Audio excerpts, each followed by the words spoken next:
Hello, hello, everybody. It's Wednesday, 9 p.m. in Ireland, 10 p.m. in France. Hope to have everyone here for the Spiritual Light Talk. It's a pleasure to be here with my friends Charles and Silvia. And today's topic is: Do miracles exist? Do miracles exist? And it is a huge topic, and let's see how this will develop along our conversation here. Please don't forget to write your questions or comments in the comment box, and we'll be happily here try to answer or give some explanations. Meanwhile, good evening, Ms. Gibbons. How are you, my dear? Good evening, you, Stevan, Charles, and everyone that's watching with us, Elsa, Beatrice, and everyone who's there. And it's wonderful to be here again, once more. It seems that the time is going so quickly.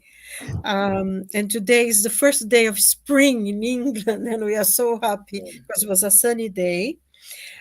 So, hopeful, looking forward to things, and I'm well and looking forward to the talk today, to talk to everyone.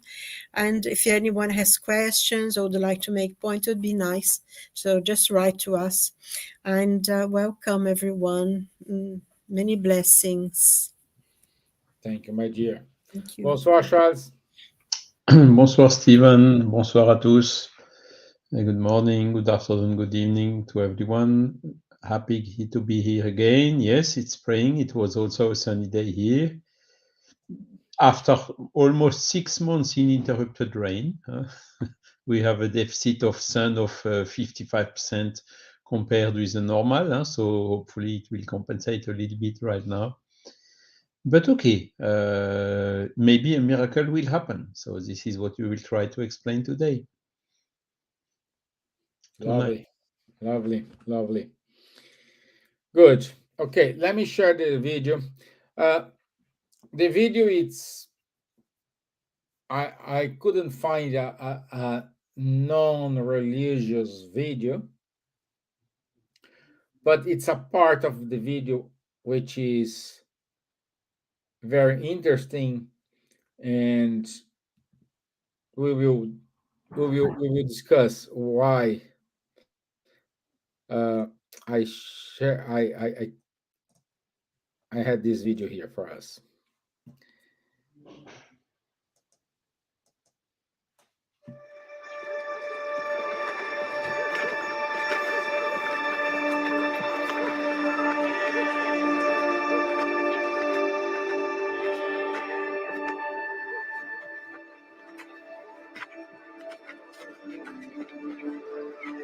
Who touched my clothes? Thou seest the multitude thronging thee, and sayest thou who touched me?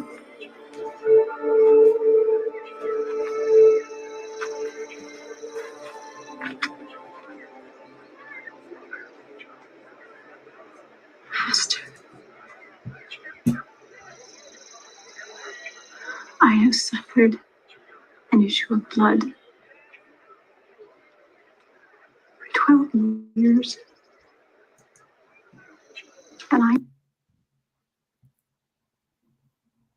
And if I could just touch my clothes, that I would be whole. Daughter, thy faith hath made thee whole.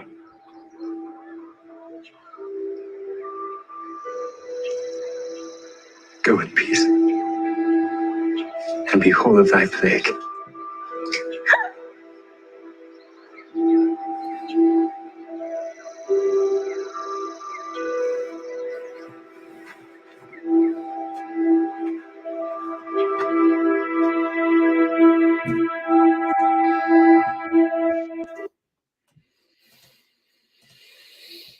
Okay. Miracles. Do miracles exist? Let's try to answer this question throughout our conversation here. If miracles exist or not, without our faith, it's not going to happen. You can call it miracle. You can call this your real power. You can call whatever name you want to. This is the reason why I put this video for us today. Because the woman believed in it. So in other words, her faith healed her.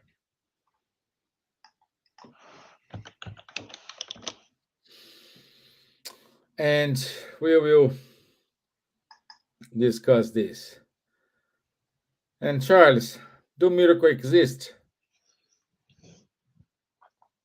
Good question, isn't it?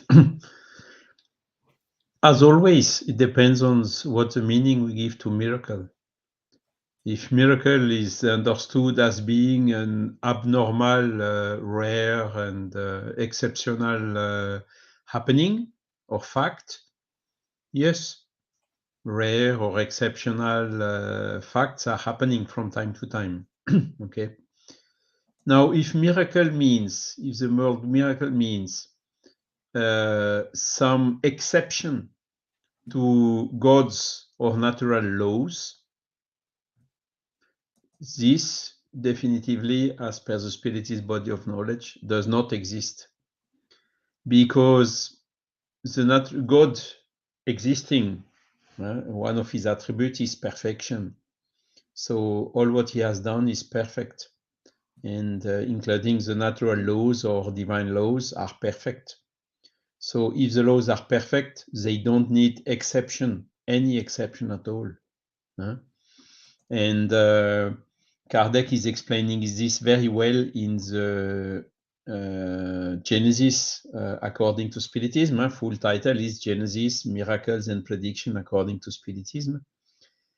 And he is writing that God proves God's greatness and power by the fulfillment and not by the suspension of divine laws. Okay?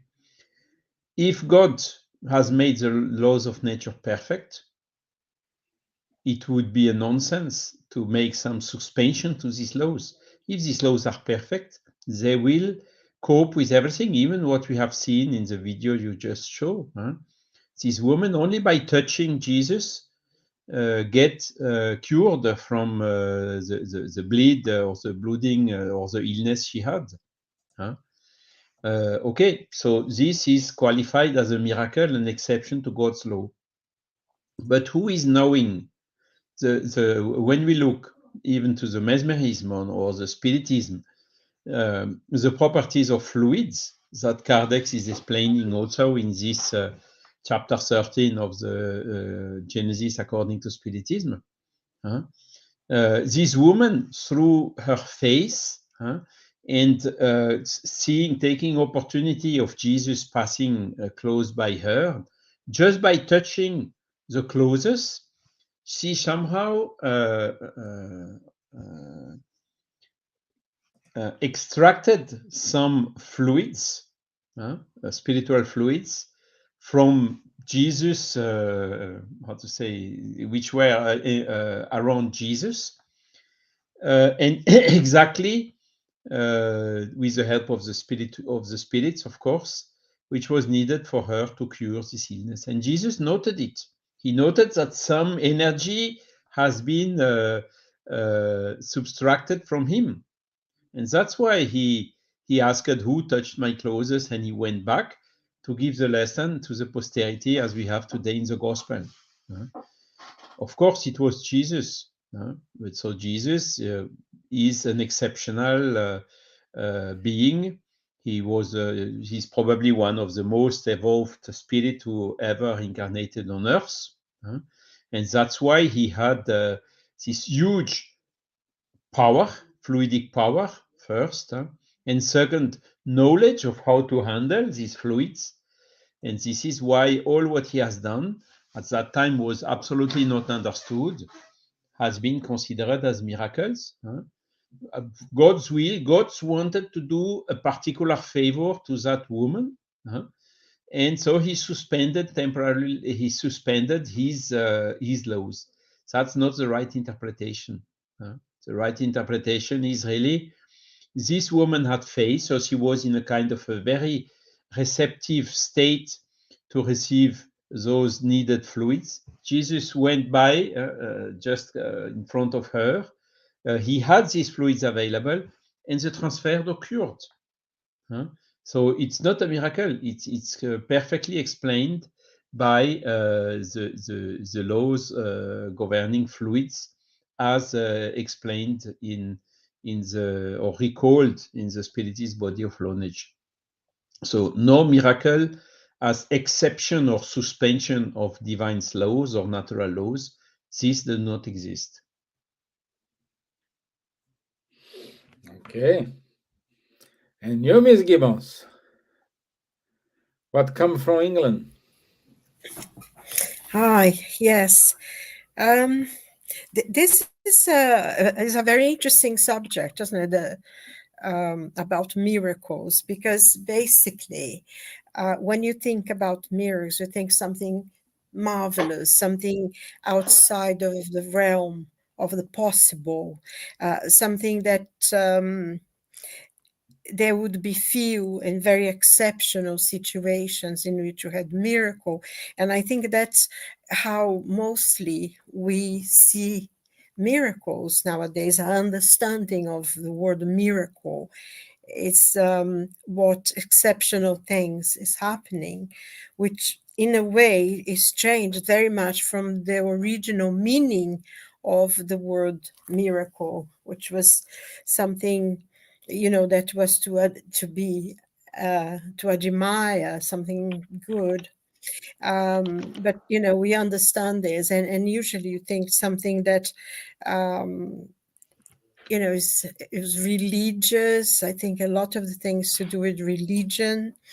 A lot of people understand this as something that is religious, that's God-given and everything. But I think the point that Charles made actually about Spiritism and how Spiritism says miracle is basically something quite natural, something within the natural laws that we maybe so far we do not understand, because we still don't know the law. The natural laws exist, and of course, as science has developed tremendously, especially in the last 100 years, but in the last 30, 40 years, we have seen a completely transformation of science and all the knowledge in our planet that maybe took thousands and thousands of years, and the last 2 centuries has been developing more and more, and it seems to be speeding up. We have now technology that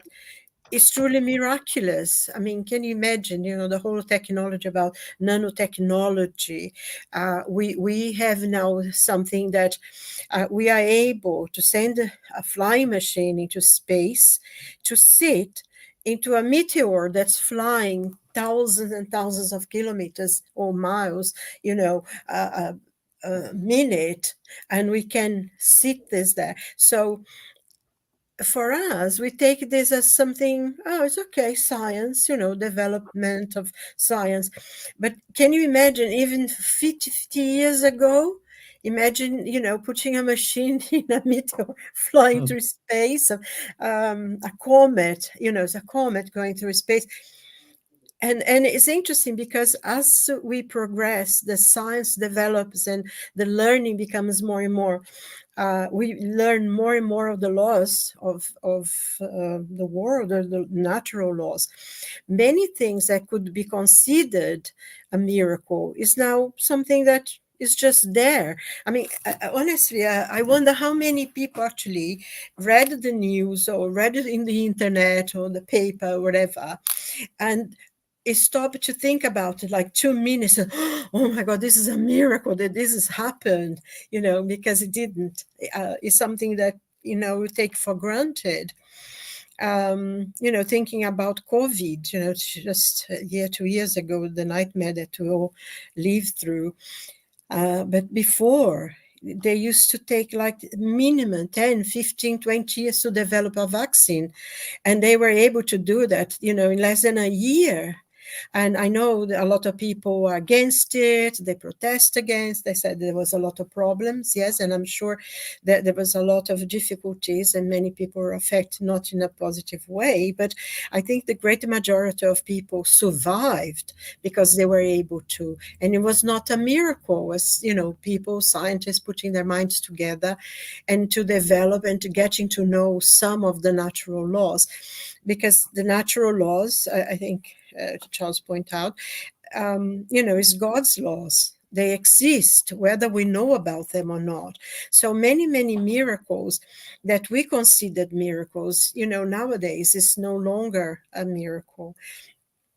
And it's interesting, the video that you showed, because I think mostly, even people who are non-Christians, when you talk about miracle, you think about Jesus, because, the Gospels is a collection of many miracles. And this, one of the videos is particularly interesting because Jesus didn't talking to this woman, she was in the middle of the crowd. I mean, the video shows a bit different. I mean, they, maybe theater, whatever. Yeah. In the gospel itself, she wasn't sitting at the side. She was walking with the multitude. And when Jesus passed by her, she just touched his clothes, and then he turns back and said, "Who touched me? I felt something coming out of me." And then, and it's interesting as well, because Peter says, "Well, how do I know who touched you? There's so many people around us." This is a very interesting part of the gospel. That, how do I know? There's so many people. And then she says, "It's me." And then, she said, if why? And she said, "I knew you would save me." And I think one of the most important things in the Gospels, when we read about the miracles that Jesus performed, he said to the woman, "Your faith cured you." And whenever he would go and everybody, he would say, "What do you want me to do for you?" What, when the story, the miracle of the leper, of the blind man, he said, "Oh, Master, help me." And then he said, "What do you want me to do?" And he said, "Oh, I want my sight." And then, there are one of the different ones, in one that Jesus just healed him, and the other one that he gets the earth and he spits on it and he puts in the eyes of this man and asks him to go to that fountain to wash his eyes, and he has his sight back. And the blind man of Jericho, there is all that questions about who sinned and everything. But it's interesting that Jesus didn't perform any miracle as such. He would go to the person and say, "What do you want of me?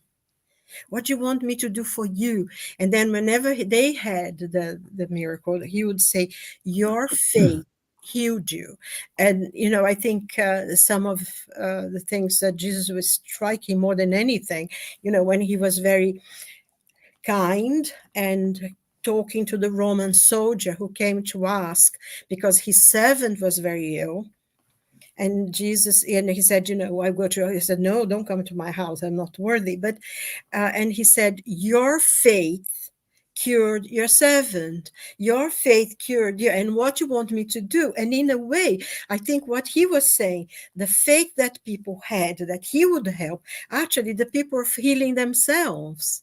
And that's, I think, one of the things of the miracles that we forget. And I think in the Gospels and in the teachings of Jesus, we see this again and again and again. He's telling us, you heal yourself. You ask something, and you heal yourself. Your faith healed you. And I think we miss that sometimes because you expect other people to do it. And I think this is very, very important to remember these things, that we have the power of healing ourselves. And those things are within God's laws. And I think Charles pointed out as well that the laws of God are perfect. And God would not make something different that would go against the way his laws are created. And I think some of the miracles that we think it's a miracle in a way is just because something happens that laws we still don't know. And in Genesis, he points out, he gives certain examples, which was very cutting edge for his time. But communication, and then he says, one of the examples they give about communication in the telegram, that you could, if telegram, what you call the, the things, it's telegraph, isn't it, that invented the telegraph. But now you had to wait and come back, and they said, oh, if anybody says it's the work of the devil, because of course only the devil can travel that fast. They make a joke about it. But nowadays we can talk to the other side of the world instantly, isn't it? We talk on the telephone. I mean, we are talking to each other, and we are in 3 different countries, and we are talking to each other. And there are many people, from listening to us and participating, and they are in the other side of the world.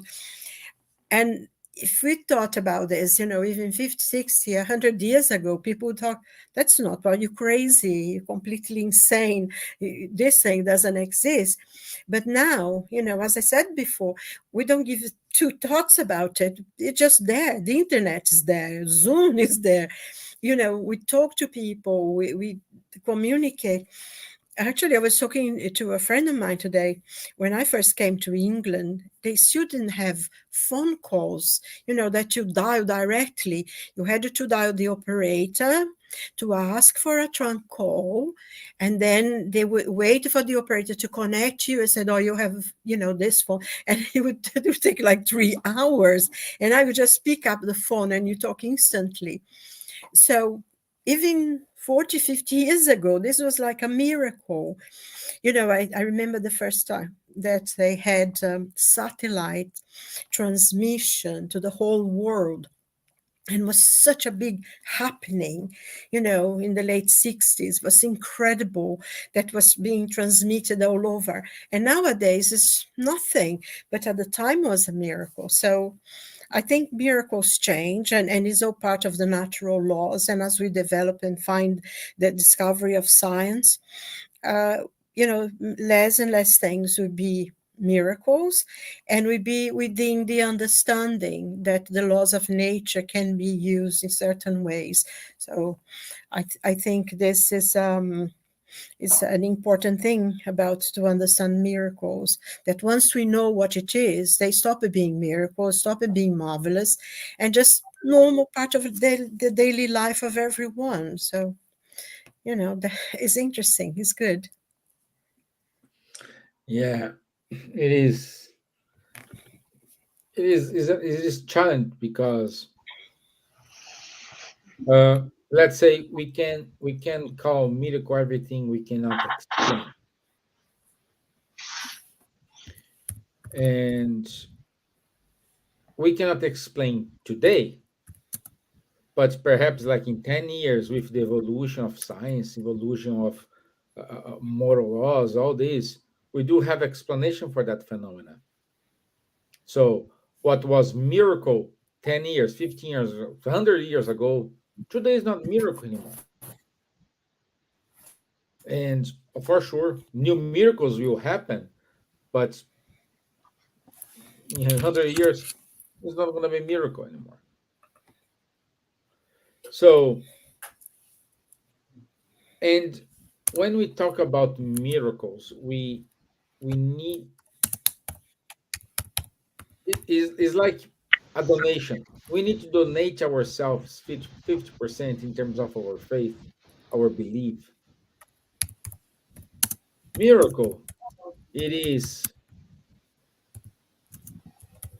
you wake up in the morning, you do have a job, you do have a family, you have to eat, you have what to eat, you have a warm bed to sleep. This is a miracle, my friends. This is the miracle of life. Depends how you look at it.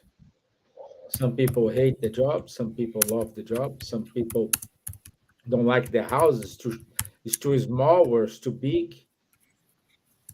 But instead, we forget to thank for the opportunity to have a house, to have a bed, opportunity to be here incarnated, trying to get in better ourselves, trying to make ourselves a little bit more evolved than when we incarnated.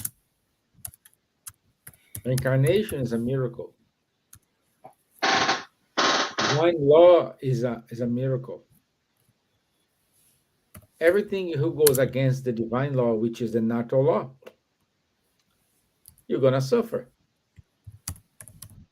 That's the only certainty we have.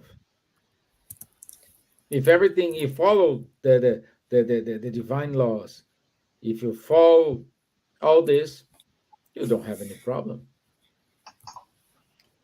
Perhaps sometimes the miracle is you going back to the natural law. You are far away from it.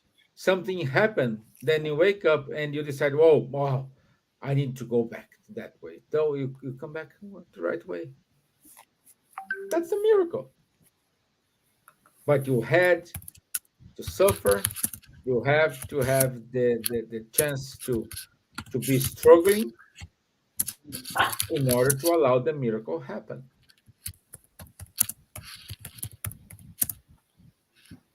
Sometimes the benefactors, the good spirits help us. Of course they do. But only if we deserve it. If that help will not interfere in our free will. And then comes the situation in which someone goes to the church, to the spirit center, pray, light a candle, do a lot of promises. Oh, I'm doing this for years, but nothing happened. I would say that I have two questions for you. Do you deserve it? What are you asking for? Second question.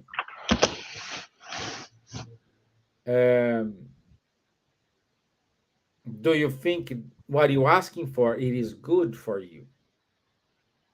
Simple like that. Like my French friend here says, simple like that. It's simple. Yeah, you're right. I mean, what you say is absolutely right. God has all power. Can he do miracle? Could he do miracle? Certainly, he has all power, so he can do everything. But why should he do these miracles? It's coming from human. You know, we are sometimes so childish. I include myself in those. That when we have a problem, we go with this hope. Okay, there will be a miracle to resolve this problem. Yeah, Isn't it? No, you will solve the problem, facing it, looking for the causes, and working using your will to fix the causes. That is how you solve the problem. This is why Silvia has told, and we have seen in the video, your face has cured you. Because she had so nice thoughts, she was in such a receptive mode, and this is what the key factor who helped us to cure.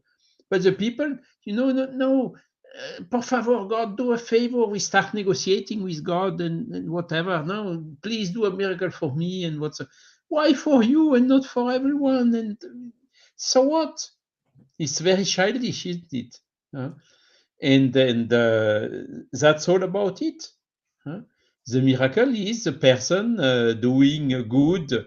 Chico Xavier has performed miracles, but through his effort, discipline, work, how to say, continuity he gave in his actions. disinterestedness. That is the miracle of Chico, which is called as a miracle, but in reality, it was his quality and his efforts to do good. So we can all perform miracles, isn't it? Not only God. And these are the real miracles that progressing. Give other example. Saul, who fell from his horse on the street of Damas. It was a miracle. He changed. He did it. Madalena, who was a prostitute or whatever, also completely changed. This is another miracle. She did it. She did it. You see? And this is what we have to see the miracle as, to see them as, how to say, stimulating us to do these efforts towards good. And if we manage it, that is, we manage to do things that are externally considered by miracles. As simple as that, isn't it, Stevan? Simple like that. Simple like that. And the existence of God does not need miracles to be proven. There are so many evidences everywhere through his creation, exactly through the fact that his laws are perfect, that we discover them. We discover these miracles by science, with the progress of science. And the more, I think it's Victor Hugo who said, a little bit of science is taking us away from God, but a lot of science is bringing us back to him. And this is another miracle. Let's go on this science and see, and we will come to the conclusion to see all these evidences of God being perfect in all what he has done in the universe. And that is the so-called miracle. But exception, why should God make this exception? He will not do it. It would be, it's absolutely unnecessary, and it would even be counterproductive for whatever. I mean, a lot of other things are also can be qualified like that, but no. Miracles as exception definitively do not exist, and they are not needed at all. What is needed is our own effort to become every day a little bit better than the day before. Great. My dear Gibbons, we have talked about a lot of merits,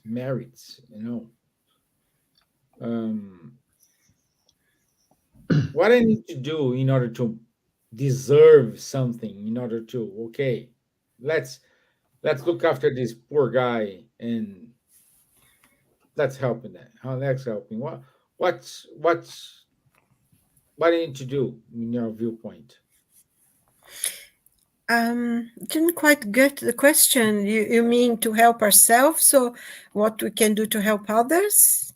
No, in Or order we to, feel that we because we said deserve. in order to receive a miracle, you also need to deserve it.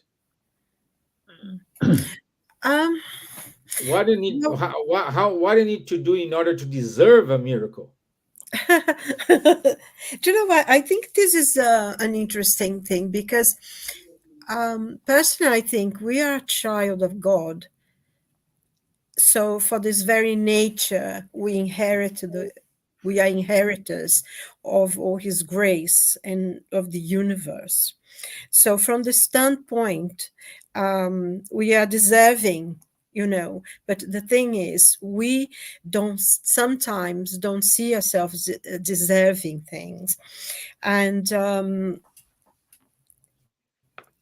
we need to see ourselves as someone who deserves it, because we hold ourselves back many, many times. Oh, I've done something wrong and I feel bad. And yes, we do wrong things. With our free will, I mean, just looking the situation sometimes of the world around us nowadays, we can see how many people use their free will really badly. But ultimately, it's our use of our free will, which is one of the greatest graces that God gives us.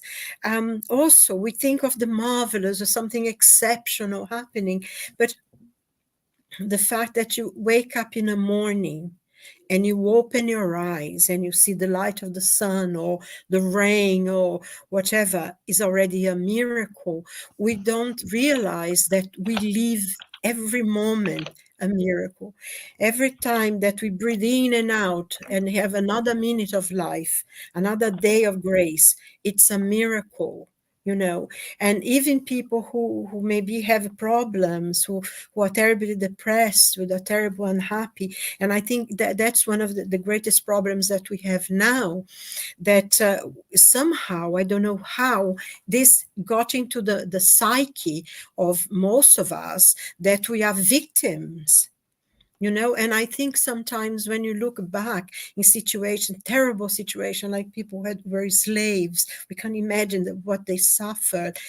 But, they fought. I think one of these, they suffered. No, most of them, a lot of them fought.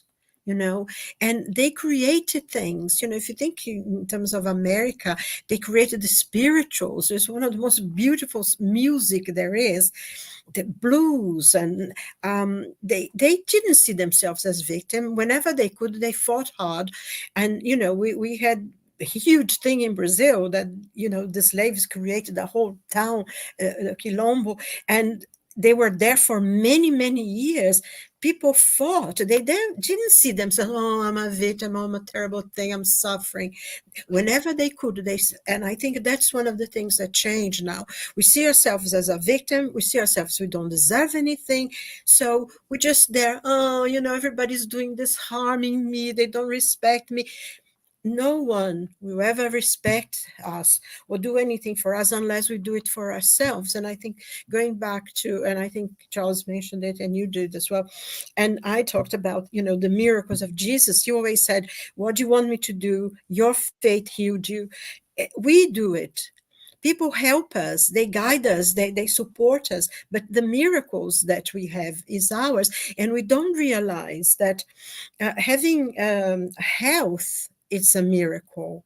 Having a healthy child is a miracle. Having a job to go to is a miracle, and some people just give in and they think they don't deserve, or because, and they get the self-pity that is very contrary to what God gave us and how we should see ourselves. I've done wrong. Yes, I made a terrible mistake. I made other people suffer. Or, yes, I've done it. Okay, what can I do from now on to overcome the harm I've done before? Am I able to go back and talk to those people and help them and ask their forgiveness? Yes, go back and do it. And if you can't, just do as much good as possible and create a different life, because we only deserve what we create for ourselves. So if we can snap out of this victimhood that seems to be going around now, nobody loves me, nobody understands me, you have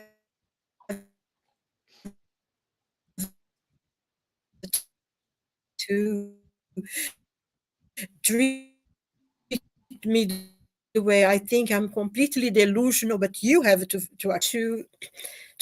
and we need to do something to overcome this kind of things that we think we don't deserve. Do better. You recognize the wrong we've done and do better, and then we feel that we deserve it,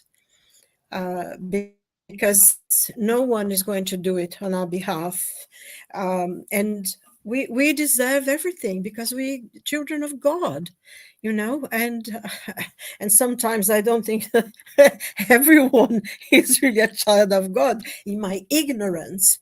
But I think I was reading something the other day, just opened this book, and there was this message, and they were saying that one of the sayings of Jesus, that he said, a person who does evil, who makes other people suffer, they do that out of ignorance. They are ignorant of the good that they can do. They are evolving. They are, and I think we need to look at, to see someone who does terrible things as a person who's ignorant, who's sad, who's unhappy. And if we can't do anything, you can send prayers to them. And I think that's a great thing to do. We can't help the world. We cannot transform the whole world. Things happen in a most terrible way, like I was saying to you earlier, an experience that a friend of ours just had this morning, and you can't avoid it. But what you can do, like I said, he was at the station this morning going to work, and someone who was standing actually next to him threw himself under the train to commit suicide. And he was so stressed. He was in tears, and what he did, he wrote to all of us and said, please pray for this person who did this. And we were praying for him as well. He's out, what can he do? Nothing much, but he could ask everyone to pray.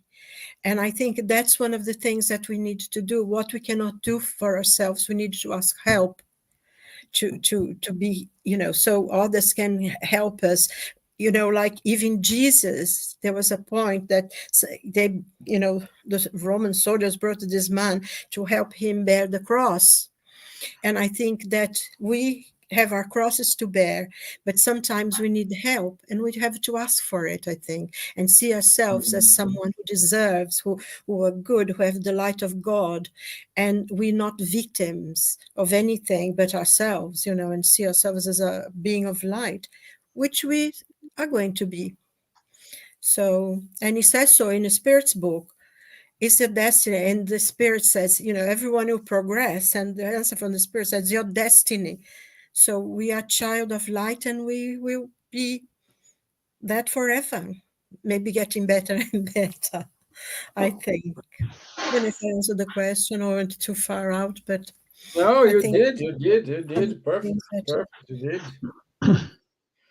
Let me see if I have because I any think one of the questions. greatest problems now is the point, isn't it?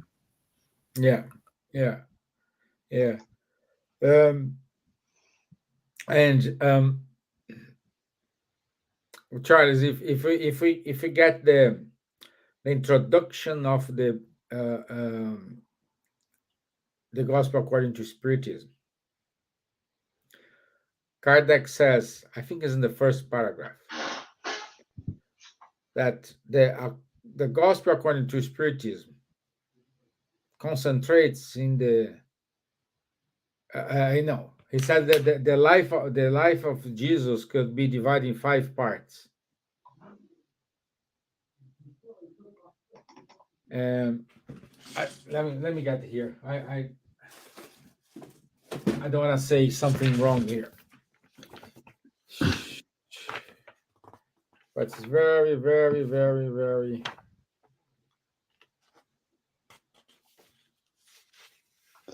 The gospel can be divided into 5 parts.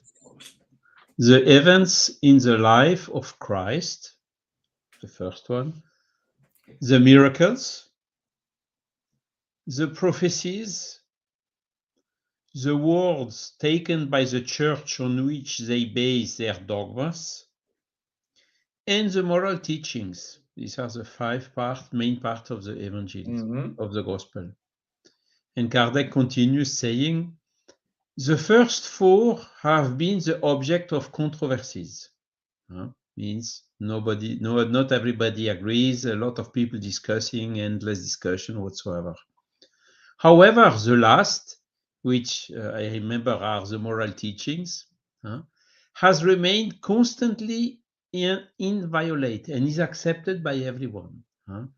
Before this divine code, even incredulity bows down. This is the common ground where all cults may be united. This is a flag under which all may gather whatever their creeds. So this is absolutely fundamental, isn't it? Of course, the book is entitled The Gospel According to Spiritism, but Kardec is saying what I'm focusing here are these moral laws, moral teachings, And these are, you can find them everywhere in all the other cults. That's why I always say we should have the Quran according to Spiritism, we should have the Veda according to Spiritism, Buddhism according to Spiritism, and so on. Because when you take this moral teaching, for instance, do unto the other what you would like the other to do unto you, you will find it everywhere. Not exactly word by word the same, but the meaning of this moral quality to this absolute incredible criteria, it comes from everywhere. Again, God is infinitely just, isn't it? He did not just make miracles in Christianity. No, not at all. Miracles as exceptional things. All the people, all the cultures, all the other religions also had missionaries coming from this team of benefactors together with Jesus. And they came in the different countries at different point in time, to bring the same teaching, just changing a little bit the form, adapting to the level of understanding of the people they had in front of them, and also adapting to the language and the cultures. But when you really go to it, what is good, what is evil, what are these moral teachings? They are universal.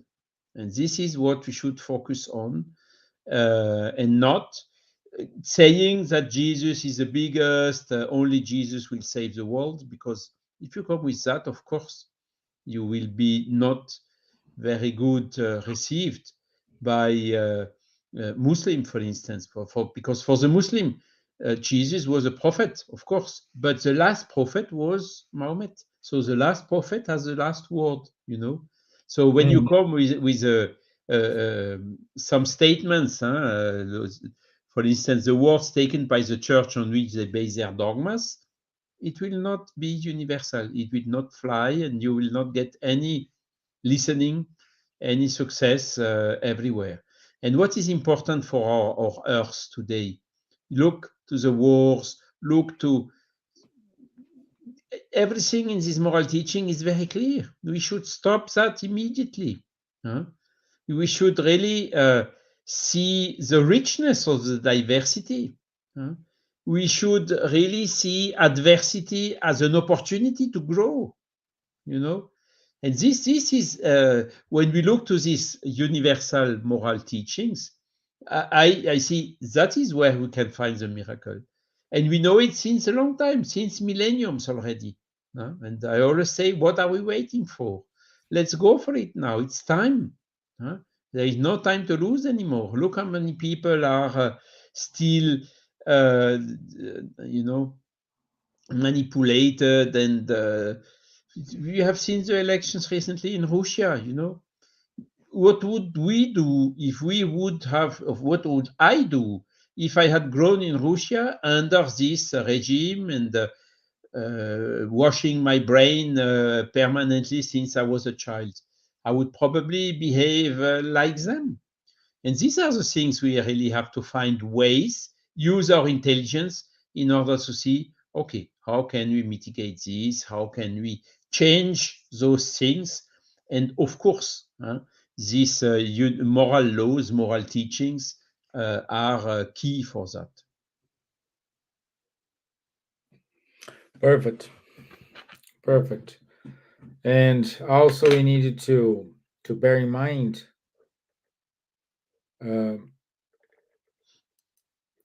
how we discuss miracles, while we do have other brothers and sisters hungry, without shelter, in a complete war. Like now we're talking about Ukraine, or now Israel war, because it's a modern world, is more in the news. But those countries in the middle of Africa, in a civil war for decades. Afghanistan. So, and we're talking about miracles. I know the line who divides the being selfish, not being selfish, is very thin. But how am I to talk about a miracle while who really needs a miracle? Do not get it. But you can say, oh, because of the reincarnation, they deserve to be there. They deserve. Oh, yes, agree. They chose to be there in the country. Yes, for sure. No problem at all. But us, as a humankind, as brothers and sisters, we should help those who are in need. And we do what? Nothing. We do nothing.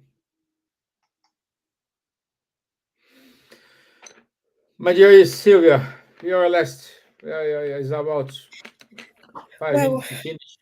I think Your you final made comments. a very interesting point because, at least here in London, we don't have our streets anymore over weekends because of the protests, about the war in in the Middle East. But there are people in Africa, as you said, there is a terrible civil war in Sudan. There are more people starving in Sudan at the moment than there is in Palestine. And there is a lot of things, in Nigeria, and as you said, there are so many civil wars now in Ethiopia, Eritrea, and there is all these skirmishes everywhere. And while people are so worried about that, you wonder why don't they go and help them. um, we have lots of people sleeping in the streets. I don't remember ever a time, in a city like London, there were so many homeless people sleeping in the streets, which is an extremely sad fate of affairs. And, we don't know a lot of the social problems that is going on. And there is a lot of people as well, extra people that don't have enough. Um, and we help, of course, as much as we can, but I think we needed to help organizations to help them, because just giving money to people in the street, and sometimes you do, is not really helpful for them. And I think it's a lot of this as well is part of the society that we are living in now.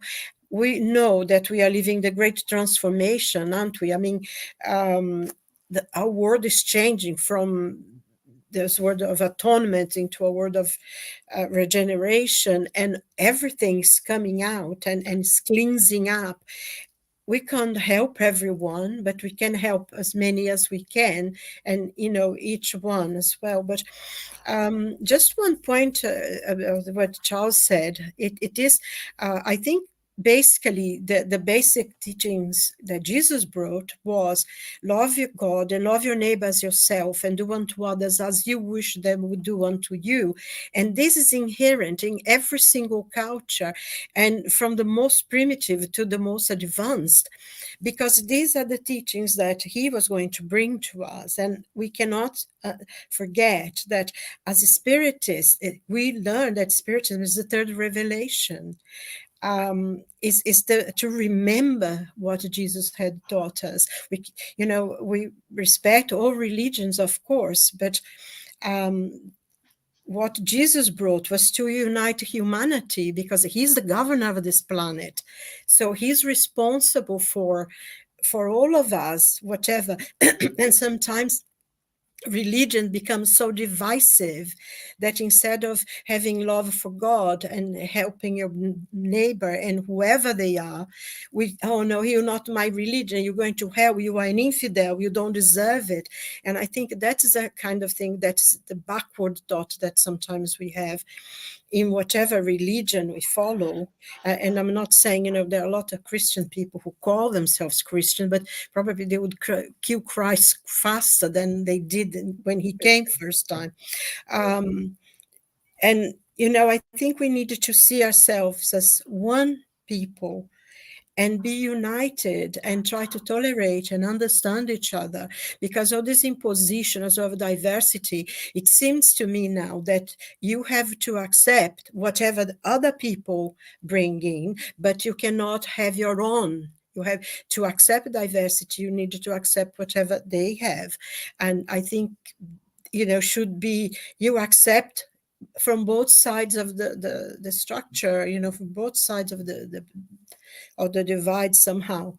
And I think this homelessness, selfishness, depression, I mean, suicide, the number of suicides is incredible, it's terrible. It's part of this transformation of a planet. And we who have a little bit more awareness of God and what is required of us, if we can't, we can't give money to everyone, but we can help the people around us. And if not, we can help them with our prayers. And I think that's what we need to do, is to send prayers to the world, to the people, and even to the people that we don't like very much sometimes. I think they are the ones who deserve more prayers than the ones you like. We will overcome, and we will have a beautiful future. A planet will be a planet of love and understanding and one people. I think that everyone will follow whatever religion they are, but they can accept everybody else as well and honor them. And I think that's important. And as a Christian, we are taught to accept everyone. So it would be nice if they could accept us as well, I feel. Mm-hmm. Perfect. Okay, let me share my screen. Let's go to our announcements.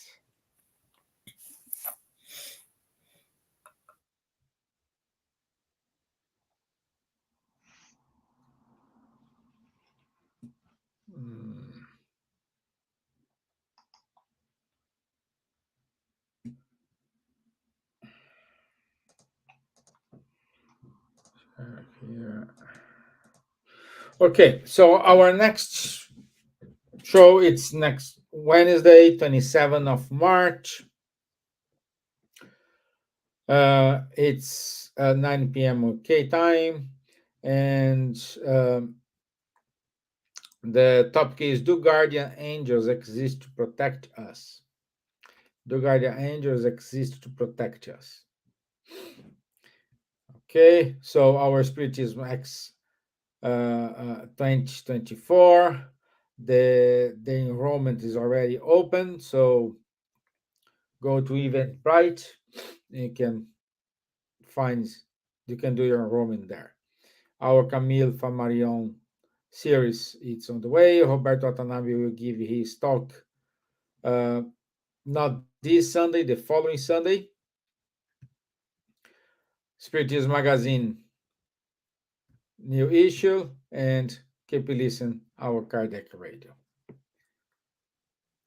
That's it, my friends. I will see you next Wednesday. Thank you for the wonderful discussion, wonderful talk. I hope you have a good evening or a good day. Depends where you're watching this and when you're watching this. Yeah. Okay. Okay. Good. Bye, you. everyone. Nice Thank you so much. All the Bye-bye, best. my friend. week. Bye-bye. Blessings.